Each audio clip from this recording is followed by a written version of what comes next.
Hello बच्चों, let's read this question. The question says हमारे पास क्या है, बोरॉन है, उसको ऑक्सीजन से ट्रीट किया तो X मिला, X को फिर कार्बन और क्लोरीन से ट्रीट किया तो Y मिला और कार्बन मोनोऑक्साइड मिला।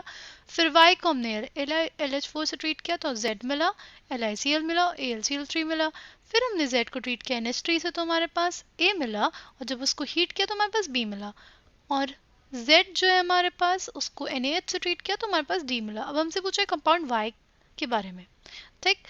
तो फर्स्ट ऑप्शन है has boron in sp2 hybridized state, option B is a planar molecule, option C has zero dipole moment, option D all of these.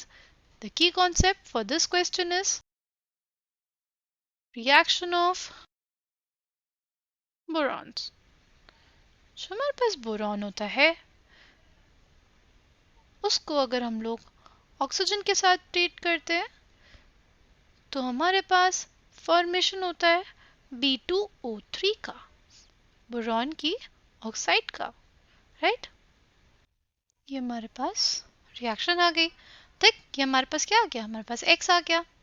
अब अगर ट्रीटमेंट हुआ इस B2O3 का विद कार्बन एंड क्लोरीन तो हमारे पास formation हो जाता है BCl3 का और एलिमिनेट हो जाएगा CO।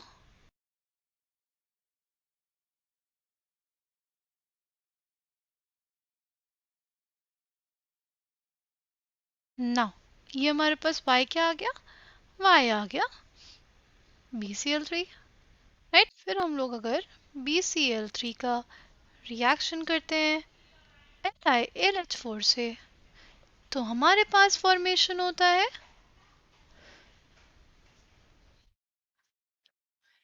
B2H6 का,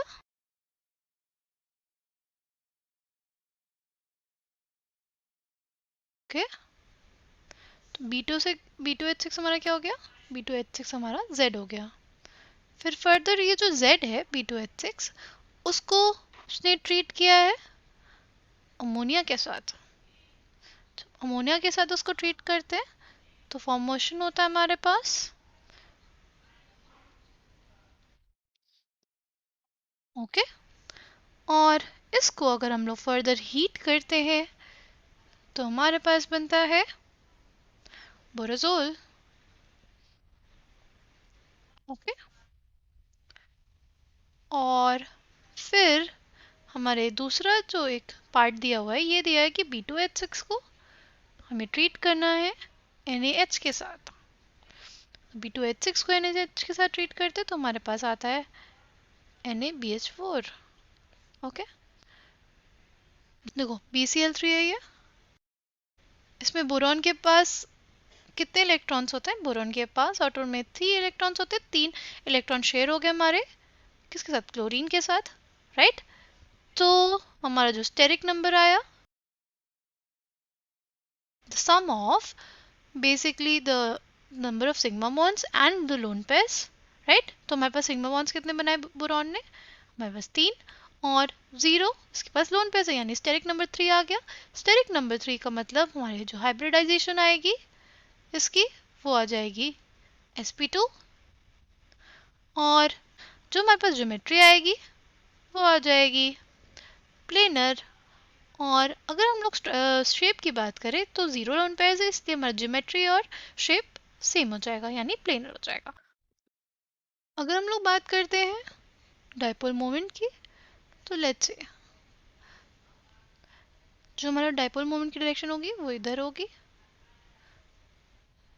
जो नेगेटिव चार्ज होता है उसकी तरफ हमारे पास जो ज़्यादा इलेक्ट्रोनेगेटिव एटम होता है उसके तरफ ही हमारे पास एरो होता है, और जो डैगर जैसा सिंबल होता है वो लेस इलेक्ट्रोनेगेटिव एलिमेंट की तरफ होता है।